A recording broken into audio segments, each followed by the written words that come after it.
Surely they would. I think Come there's on, a good chance they might want to. Don't you want to see they it? might want to try to avoid it. Yeah, they're gonna go to Dragonshire instead. Battlefield and Dragonshire available, and SPT's in the game. They get the map choice. It's gonna be one of those two. So we're heading to Dragonshire. Absolutely. You know what? I totally forgot that Dragonshire was still available, and I love it. I think it's a great choice for SPT. It's a safe one. It's by far still their best battleground. They were undefeated in large portions of 2017 and 2018 in the early phases. So can they do it again? We're going to see exactly that. And what I really like about SPT, by the way, Tetra, is compared to other Chinese teams, is the way they utilize globals. They're one of the few teams who really have Dehaka spot on every time they need him. Soap is there. They can also play Falstad. I know Lucky played it a lot when he was part of Team The One. So maybe that is also another global they could fall back on if Dehaka were to be picked away or banned altogether. That is an option, as you say, but SPT, they are going to grab the second ban here. Last time, I believe it was Maiev that was banned out. Wouldn't be surprised to see that again. Yeah, Maiev certainly could be a good consideration here. So uncomfortable to play against Maiev these days. Unless you're Jana, then you're having a pretty good time. Yeah, then you're probably fine. So SPT need to. At the moment, this is their map. I'm not going to pretend to tell them what they need to do. They are very knowledgeable here. Although I believe they did get beaten on this map on day one. You mean this phase 2? Yes. No, it was Battlefield of Eternity. Sorry, where they lost to KT. Yeah, I was going to say, I don't think we had a single Dragonshire game on day one. But Battlefield of Eternity, man, just as solid as a map for SPT. They used to dominate, absolutely dominate on that map for sure. Now, the Tracer is being banned by SPT. They just had Melody C on a tear on that hero. So looks like either Melody is tired of playing that hero because he says, too easy, give me something else. Or they just want to shut it down from TeamNut because they are the first pickers after all this time. So Tracer removed. We move down to assassins like Hanzo, Phoenix, along those lines. To start off with Jaina, though, coming in for TeamNut. Oh, man. Jaina first pick. Whew. Immediate response. Dehaka Phoenix. Very interesting. I would have thought maybe Blaze Phoenix would have been more standard, but the Dehaka seeming to be a high priority for SPT due to that global potential.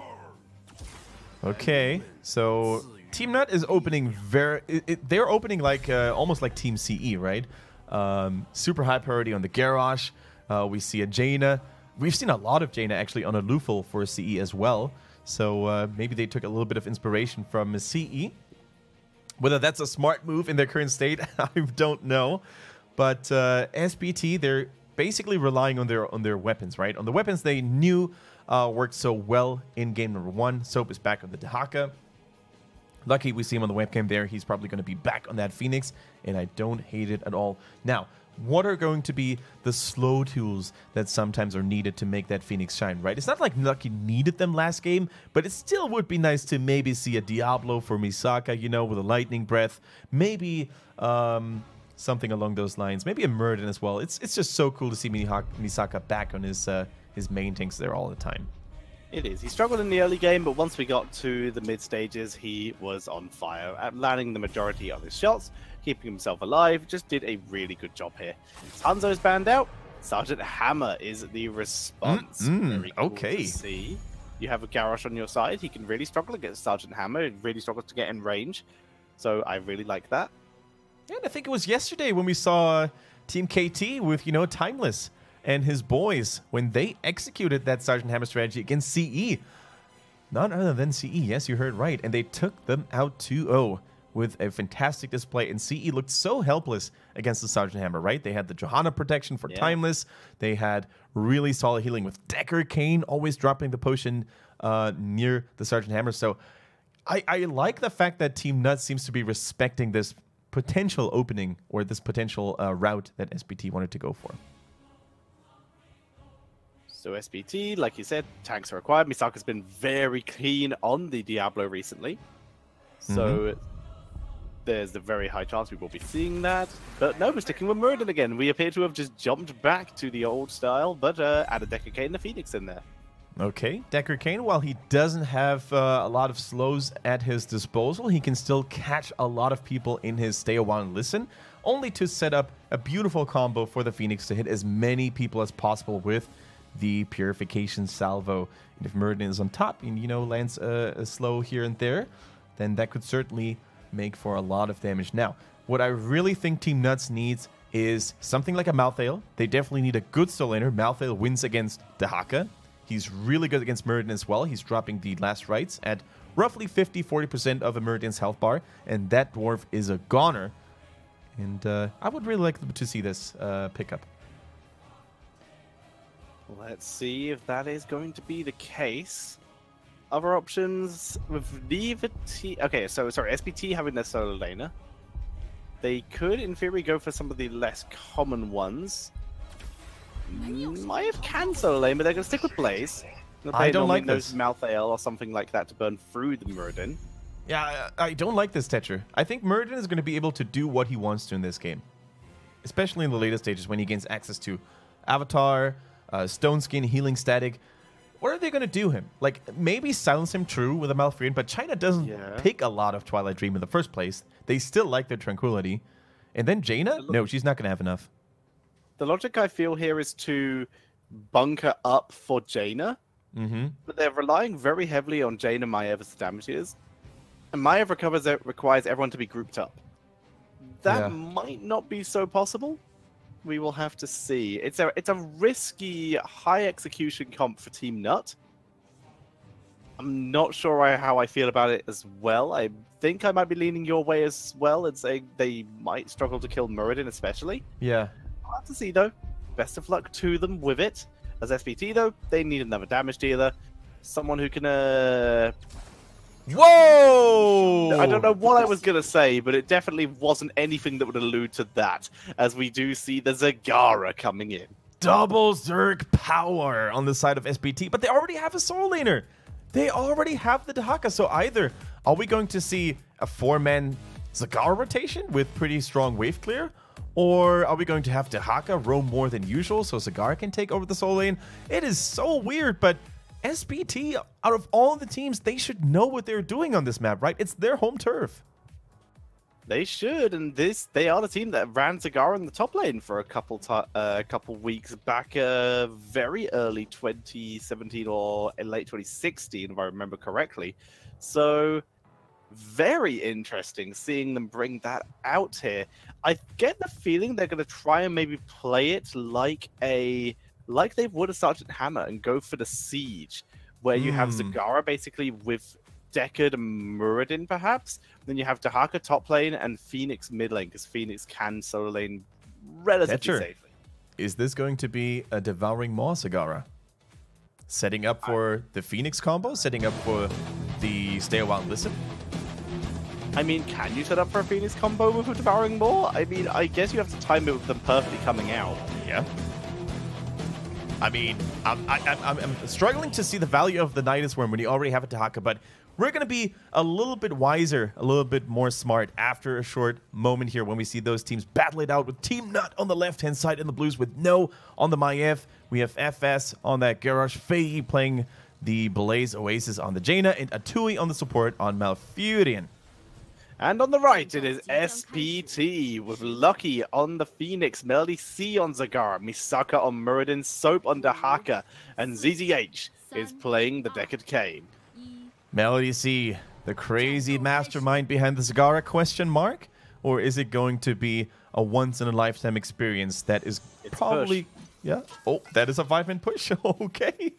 It is, as in the push style coming in from Zagara. I don't even know the name of this talent, but it is the reduced non-heroic damage to the Roachlings, which is the #1 talent for just burning down towers as you can drop them. And it used to be used to take shots. Now it's used to give Zagara the opportunity to try and move forward and engage. And it looks like my lane setup was almost correct with Misaka starting off in mid, but actually no, he's coming bot lanes. Yeah, my lane setup prediction was correct. Misaka gets tossed, pulled back in, rooted, but where's that damage? Oasis brings it out. Can they burn him down? Where's the blades? There they come. He's still got lots of damage being dealt. All the resets, but it's not enough. And you know what? CZH, he actually missed the first potion there, which would have almost meant the end of Misaka's life there on the Muradin. But thankfully, the remaining potions were hitting just right. So, strong damage coming in. A beautiful Maiev reaction there as well to keep Muradin locked in place. But I am already super excited to see what the Corpse Feeders and Zagara is going to be able to do. So, as Tetris said, 40% less damage from all non-heroic sources, so it's a really good pushing tool. It'll be making the Roaches much more resilient against tower shots, mercenaries, and so on and so forth. It used to be really good when towers still had ammo. Those were the good days to really drain and suck the ammo from the towers quite efficiently, but now these days it's not as good anymore. So we see in we usually see when Zagaras come out in Venom Spines coming in at level 4, so I expect that's what we'll see. But with the fact this is a multi-man bot lane, with Zagara basically living down here, it wouldn't surprise me to maybe see the Serrated Spines just go super risky. They need to burn down Garrosh themselves. We'll have to see. Speaking of burning down, Faye gets killed off by the lovely double tank gank. Yeah, that was a really good one indeed. And look at Melody C. Thanks to his good creep spread, he is enjoying the benefits of additional movement speed to escape the fangs of Garrosh. And, you know, Zagara is not the worst hero to be in this kind of position, right? She can definitely keep those mercenaries at bay a little bit with the help of her own minions. Now she needs to be careful, though, not to get caught. But look at the reinforcements from Decker Kane bringing No on that Maiev quite low in health. The towers are still standing. They need to deal with those siege giants, though, in the end. CCH healing himself up with those shielding potions at level 4 is still in Venom Spies. Down goes Maiev. You could also see Lucky dropping a fair amount of damage onto the Malfurion, forcing him to back up as well. But good gank here. Very many rotations coming out from SPT, allowing them to pick up the first 2 kills of the game.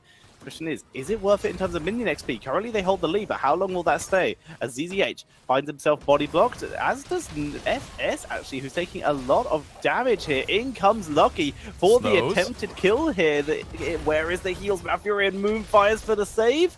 No, he just lets him die to dodge the scroll of sealing.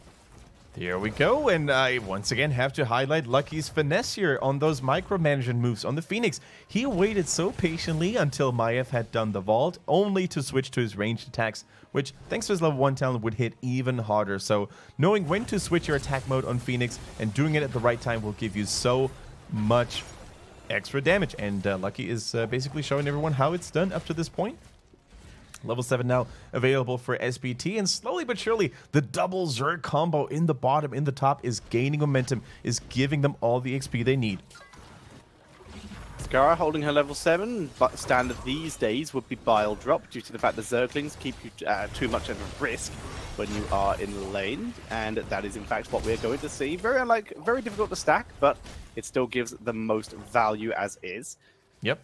Now, Nut once again being forced to back up here. Full Frostbolt build for Jaina as Faye can attempt to deny the double channel, and will do so. Gets the neutralization, but can he hold against Soap here? He's going to pop the Pyromania, getting the armor, going to do some counter damage here, but doesn't have the healing up. Dodges the stun. Yeah. But with Phoenix rotating up, Blaze still forced to back up, and the double channel is achieved. Now, the problem here for Zagara is that she's running out of juice, right? She's running out of mana. That means no more range poke here, and this is a dangerous spot for Melody C to be, and the roots are good. But Decker Kane is keeping Momizaki alive for now. There comes the Unstoppable, just in the nick of time for FS. Otherwise, that would have been a deadly tongue coming in from Soap on the Daka. We see Lucky taking a little bit of damage. Faye and No getting denied. Lucky teleporting out, not having any of that 2v1. As such, we see the neutral the shrines move to a neutral state.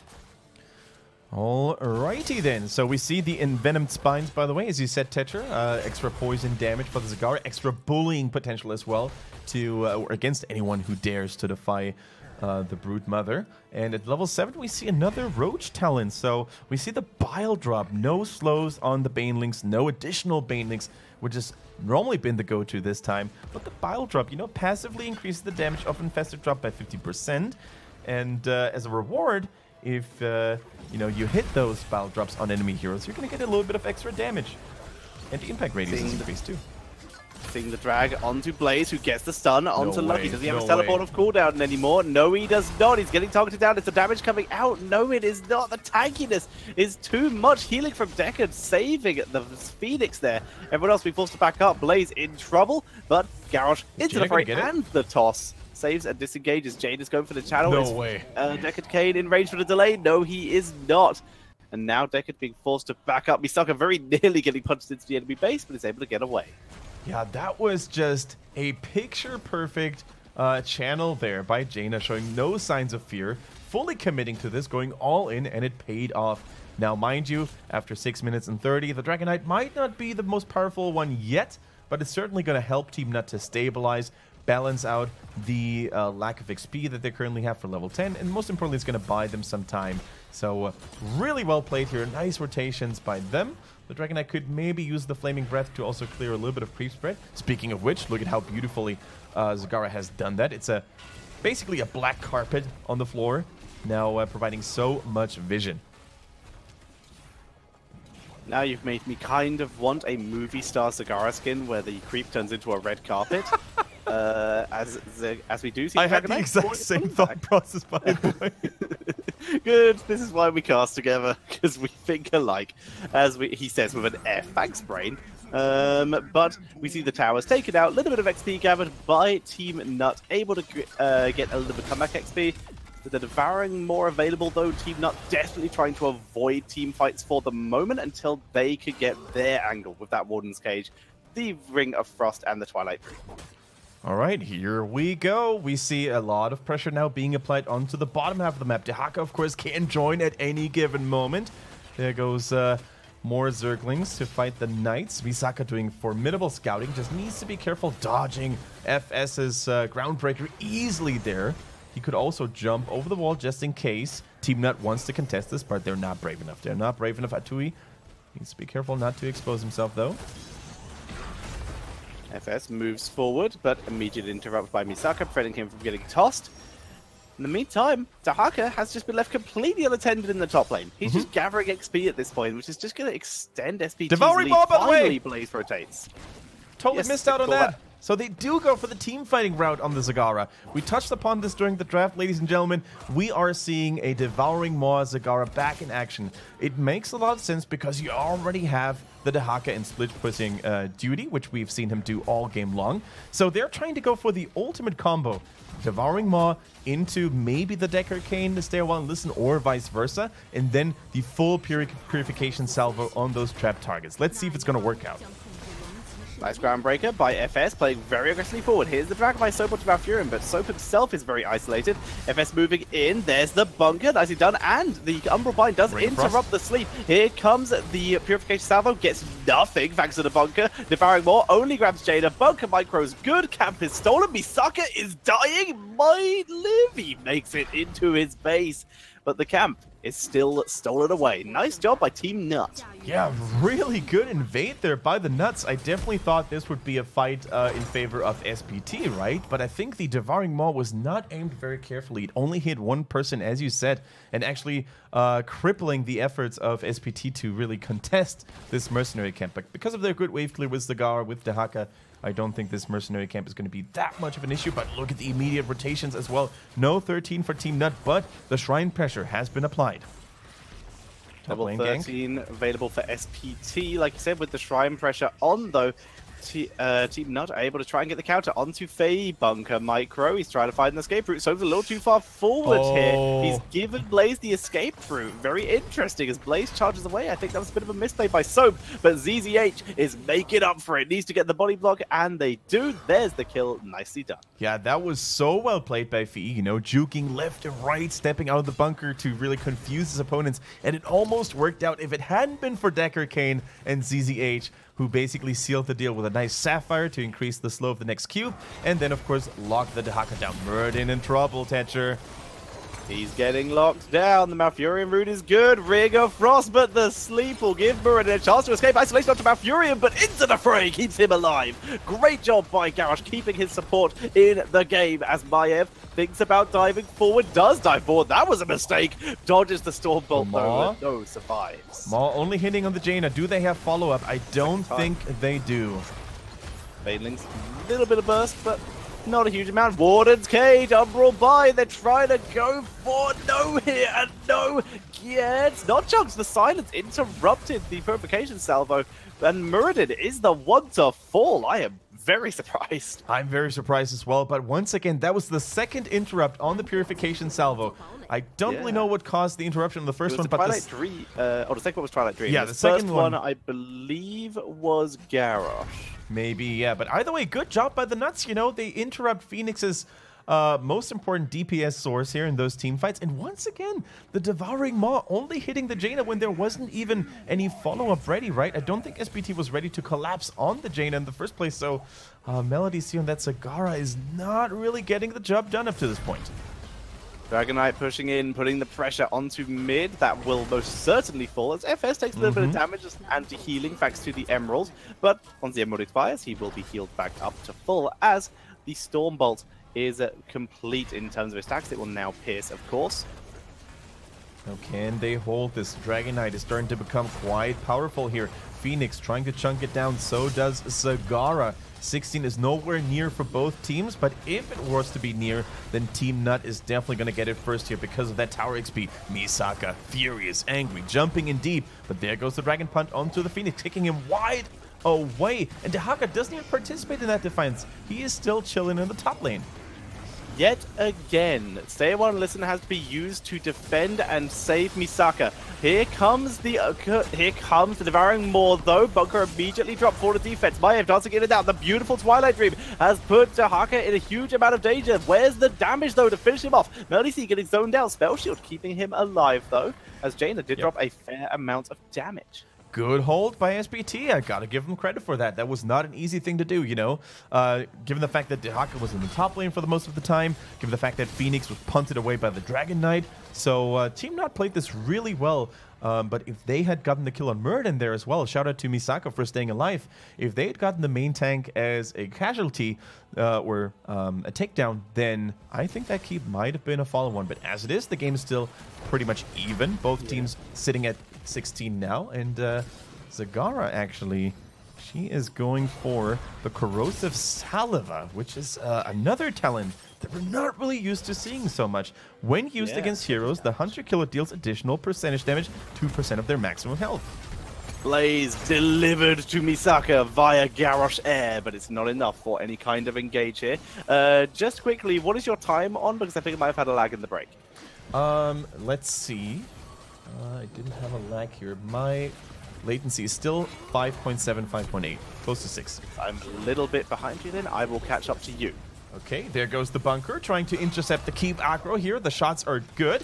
Muradin reinitiating, getting thrown back by the Garrosh though, and the Avatar might have just been wasted if they don't find a way to lock their enemies down anymore. But look at the peel by Fei. The oil spill, so good. Misaka though, like a rabid beast, he's had enough. Oasis in trouble, but he's able to turn it around onto Melody C. Try to focus him down. The potion is down, but the route is too good. Melody C taken out. This salvo will finish off Oasis, but it's a 1-for-1 as the Twilight Dream hits everyone except for Lucky. As No moves into the background with a great upper bite. He's not pulling in anyone as he gets taken out as everyone just turns on him. Garrosh will fall here, but the rest might escape. Beautiful stun by Misaka though. We see Malfurion waiting out the route. He's surrounded. The bunker can only save you so long. And Atui will go down. 4-for-1 in favor of SPT. Yeah, I think Malfurion went to the bunker, closed his eyes, and was like, if I close my eyes, they can see me, right? So let's just sit it out. But of course, SPT was only waiting for that moment. But Melody C dropping early in the team fight. Watch the positioning by Zagara. It was so close to reaching a potion as well. So if CZH had dropped it a little bit more to the bottom there, then I think Zagara may have lived. But in the end, all that focus onto the Broodmother made sure that Lucky was completely untouched there. And that salvo this time around was not interrupted. It even knows Maiev action couldn't finish the deal because Soap and Misaka so much CC, and this Tether is the first late night Dragon Knight for SPT. They're going to move into the bot lane. This will be their first forts of the game. Look at this. The fact that SPT are still so far ahead in terms of XP, a full level, despite not taking a single fort. Bunker dropped very early. Faye will certainly not fall here. Good into the fray once again. Faye still eating Dragonite hits, though, has the boost away. Oh, that's bad news. FS is probably going to get off here. He's going to try and take a wraparound escape. He is getting chased, though. This is good for Nut. Yes, they're going to lose FS, but this is going to really lower the value of the Dragonite because no one's pushing with it. FS gets the shield. The percentage damage is good. Indomitable gets the heal. Chucks a minion at Lucky. Goes down, but he bought some time. Here's the retreat, though, coming out of Nut as the fort will finally fall. Faye gets rooted by Dekacane. All of them will survive here, but once again, they bought themselves time. Ring of Frost going in 4v5. The Maw, though, denied Dragonite punt.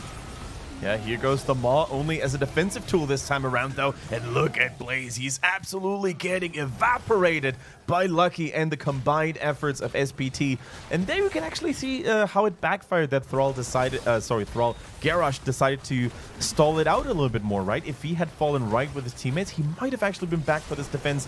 But because of his escape mechanism and his escaping route, he's now going to join the fray a little bit later. But as it is, though, no major damage being done to the keep here. SPT realizes that it is time to stop and maybe open the map a little more towards the other lanes now. But I do want to say this, Tetcher. Zagara, I mean, her level 13 talent, the spell shield, is so good, right? Melody C activates it every single time Jaina is fully focusing onto him with the Ring of Frost and the Blizzard, but the team fighting value for the Zagara, other than a Bullet Sponge, she's not really been doing much else. Yeah, it's... I don't know. The Zagara's playing well. Jane has been putting so much focus onto her. The positioning of Melody C is really the saving grace here because it's drawing so much attention away from Lucky that Lucky is just able to do all the work here. It's as simple as that. And CZH, man, we criticized his Dekacane a little bit, you know, a little bit earlier, but the potion accuracy here and his overall positioning have been absolutely impeccable in this game, causing so many headaches for TeamNut. As the Bruiser Cam continues to push in a little bit further, another one picked up in the bottom lane for the counter push by SPT. Dahaka staying very far back. I think he thinks there might be more heroes in that top lane. That's actually will give up the fort, but he's kept himself safe from being ganked. All right, here we go. Let's see what they can make with this push, man. Double mercenary camp. The Bruisers providing spell protection as well there against the Jaina. That's going to make a lot of people very, very happy. The Siege Giant, of course, providing extra damage on the structures as well. But look at the Jaina wave clear combined with the Maiev Qs. Qs and Qs and Qs. Can they get the Phoenix this time around? The roots are good. He gets tossed in. Is the teleport up? No, it isn't. Twilight Dream interrupts it. Beautiful play here. Blaze drops the bunker, even though everyone is already disengaging. The Maw is down. At least he dropped that pretty early, so he's not getting any cooldown reduction from his level 20 talent. Instead, though, we're going to see a Dragonite attempt coming in from SPT. They already have top. They're Cocaine dragging bots, and it's not going to be there in time, and it's going to be a Dragonite for SPT. Ooh, now, they're not going to get that much value, I think, from this Dragonite, right? It can't be used offensively because they still are one man down, and Phoenix is probably one of the most important, if not the most important team fighting asset they have. The Zagara Maw, as you said, not getting a whole lot of value. So SPT and I think Soap and the Dragonite, they're just going to try to buy a little bit of time. You know, TeamNut, he can't prevent them from getting 20. It's going to be very useful for them. But I do agree. I think this engagement on Lucky was so well thought of. You know, CC after CC. Lucky also getting this one time a little bit too, ahead of himself there and positioning too aggressively. And he got punished immediately. And TeamNut by no means is out of this game yet. All the keeps are still standing. True, the lost Dragonite, but they're now nonetheless putting on the aggression onto their opponents. Double Stormbolt is used here by Misaka, who is positioned perfectly to prevent this quick engage attempt.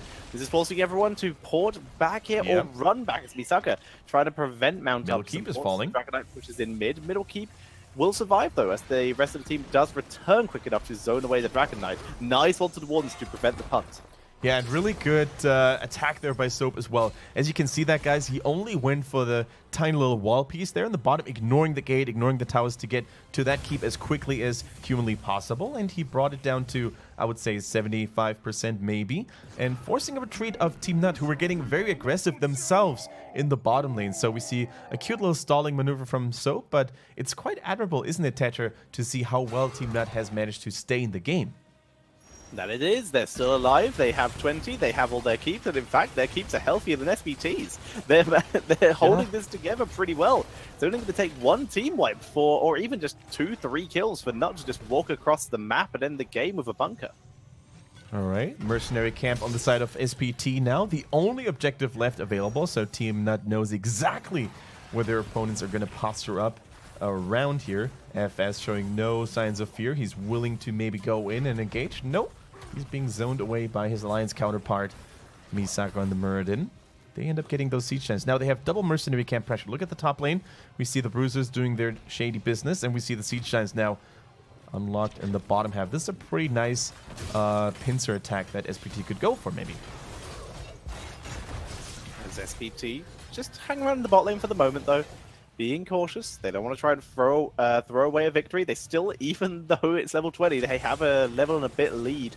Currently 2 levels in terms of stats, but that won't last long, as level 21 will be picked up by TeamNut. And neither of these teams is actually any closer to winning the game. The objective's probably going to be what will decide this. I think so too. In the moment the next shrine phase will get activated, I think it all comes down to which team is going to push in the lanes a little more, you know, because those minions, they provide vision, they require time to be cleared, and as such, this time the minions provide can oftentimes make all the difference between picking up a Dragon Knight or losing it. Now, if S doesn't have vision, he's using his Groundbreaker to get the vision on the bush to the right. But SPT is not even close. They're trying to go for the siege giants, and I think they're going to get them. They're going to grab the Bruiser camp here. Siege Giants for TeamNut will be grabbed in exchange, as you said. Dahaka's already positioned in top lane. Good. TeamNut positioned in bot lane. Don't even go for the channel immediately. They're wave clear. More important to them at the moment, and potentially scouting around, seeing if anyone from SPT is hanging around. They see Misaka here. Stormbolt is quick. Oh, they wanted to see if they could blow up Muradin pretty fast here. Now they're going to push bot lane. There's Siege Giants pushing against them, which they've just ignored. They have a Bruiser camp to push with, as we can see. TeamNut looking to try and pressure that already weakened keep, but with the mercenaries already dead, can't afford to try, and they always have to be careful of Dahaka tunneling in behind them. Yeah, this is such a Monka-esque moment of this game, right? Both teams are just trying to find out what their opponents are doing. Nobody's really willing to engage here and lose and risk losing the game, right? One wrong move and it could be the end of it. Now, FS looks like he's had enough. He's trying to go and he's trying to make that play happen.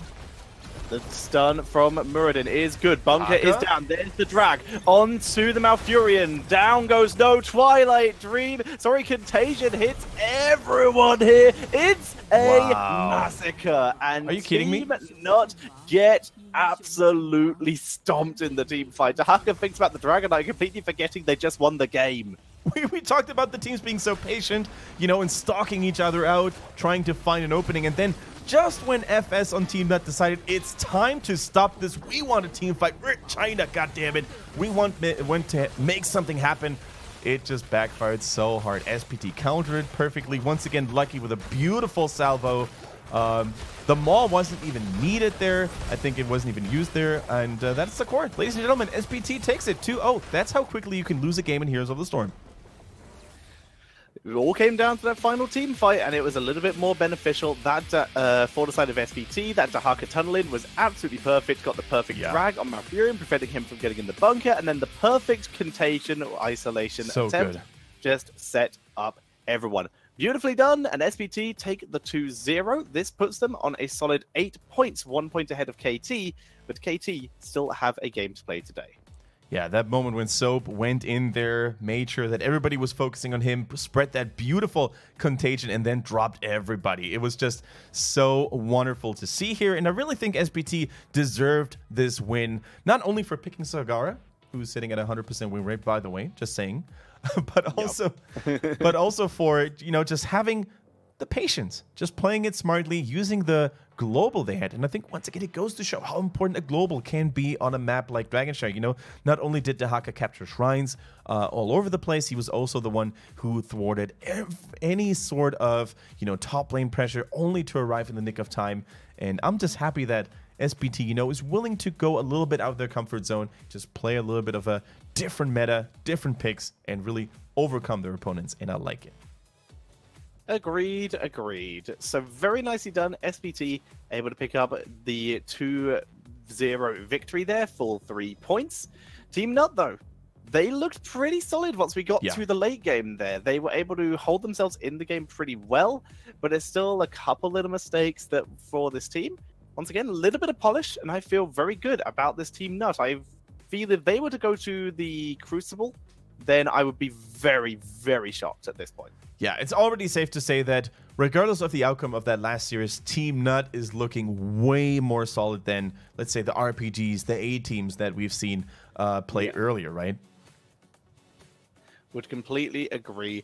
But that is the only game TeamNut are playing today. SPT, though, they do get another chance to maybe extend their lead a little bit. They will be playing the very last game of today versus Team RPG.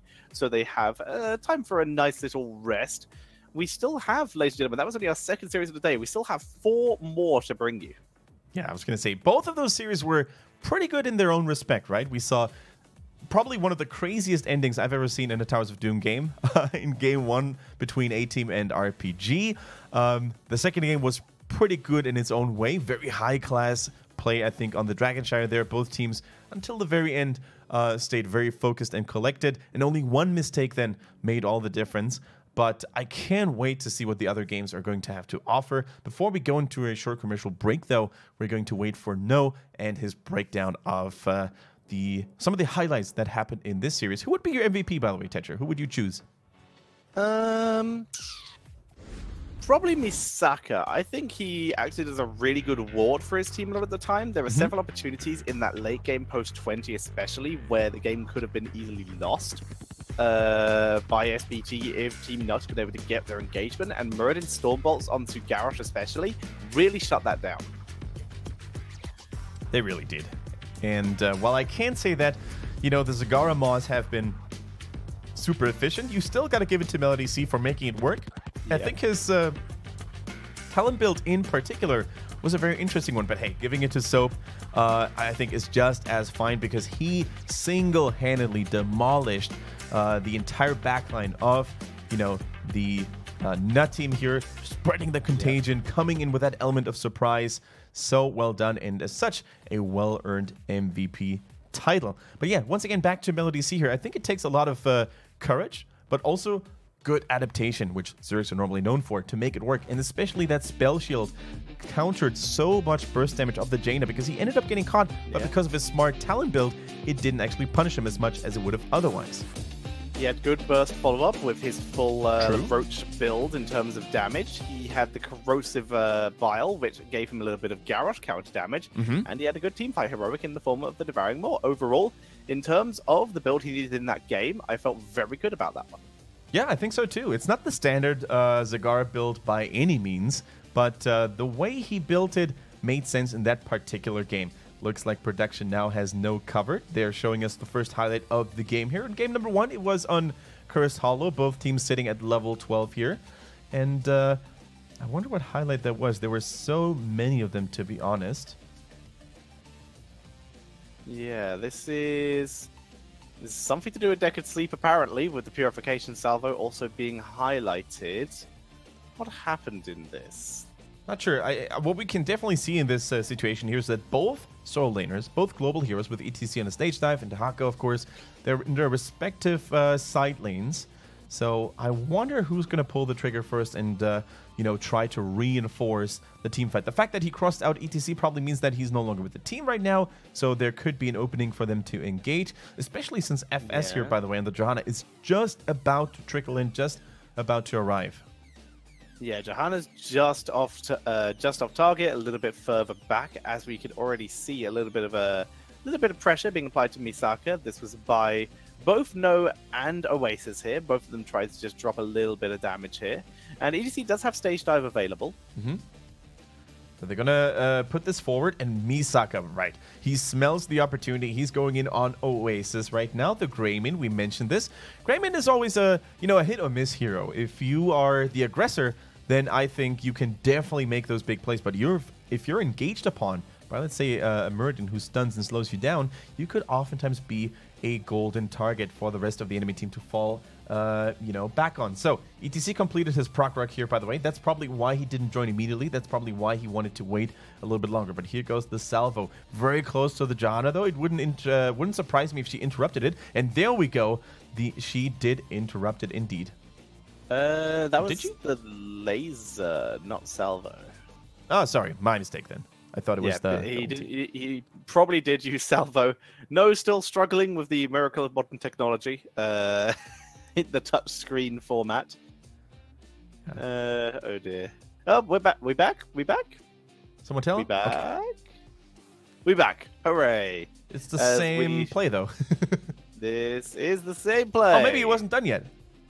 Let's see. I guess Nox, the hacker comes in from behind. Tranquility's blocked. Here comes the stage dive now that they have prog rock. Look at Lucky, by the way. This is where they try to turn around. Look at Lucky now. This is what he's been doing all the time in the entire game. Whenever the stage dive was indicated and ETC was about to drop, he used his teleport to get to safety. I think that's what he's trying to tell us. There we go. Yep. Dodging so many abilities with just one escaping tool. The timing was immaculate by Lucky. Dodges the Dragon Arrow as well, and even with this defensive sleep by Atui to give his team a chance to leave, it's still a little bit rough. Faye even has to burn several abilities to get himself out of danger, as when he stage dived, everyone just ran past him. And there goes the salvo. Now we've got it. 4 members. Everyone except the Greymane is getting locked on, and although there is no slow currently affecting them, it's still so much damage that it puts Snow on the Hanzo, for example, completely out of this team fight.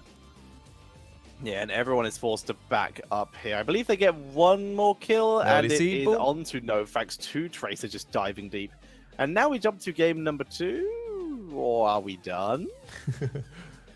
They like to mess with us today, don't they? In those, no, we're not done yet. 16 versus 16. This is where SPT actually started to extend their lead, where they actually got a couple kills down here. And this is where I believe they followed up with a Dragon Knight, which allowed them to get those forts on the other side. Yeah, I think this is where, the Blaze actually trying to cover the retreat. You see that beautiful oil spill there. It slows down Muradin, but he still has the Dwarf Toss. And now Oasis, all of a sudden on the Jaina, is a little bit in trouble here. But the rest of SPT is still taking a little while to actually get there in time. So that's oftentimes the problem on the main tank, on a mobile main tank like Muradin, when you're so far ahead of your team that even though you land your Stone Bolt, you can't actually have enough burst damage. As a result here, Jaina actually survives, but here comes Soap from behind, trying to get her. The tongue is too short, though. Sleep buys him some time, but once again, Lucky is, as you can see, completely unattended. Yeah. Once again, he took a little bit of shield damage, but overall just got a perfect salvo. And then the tongue jumps in, just like, I will set up for a counter. Oh no, we have no damage, and they can just turn around and kill me. You know what? I think if Soap hadn't landed the drag there on the Dehaka, Maiev could have actually dealt some serious damage because everybody was clumped up. Phoenix, for example, has a big hitbox. So does Dehaka and Muradin. So she could have probably gotten reset after reset on her Q. But with that one tongue completely interrupting her, it was all the end of it. Now, ladies and gentlemen, that was it for this series. SPT finally not disappointing anymore in taking a clean victory 2-0 over their opponents. We're going to be back in a bit with more HGC China action. See you there.